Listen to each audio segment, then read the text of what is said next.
Diuen que n'hi ha 3 dies que redueixen més que el sol. I a Morella el Corpus és un d'ells. Baix un sol de justícia, entre tabals, gaites i cirials, la tradició camina viva des de 1358. Ja en van 667 edicions.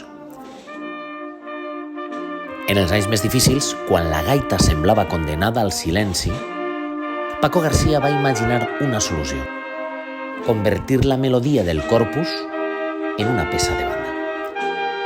Així va néixer Enyorança del Corpus de Morella, que ressona avui en força entre arques, àligues, sants i angelets. És el poble qui fa la festa, xiquets, joves, grans, juntes i junts com una sola veu. Morella celebra, camina i recorda. El Corpus continua.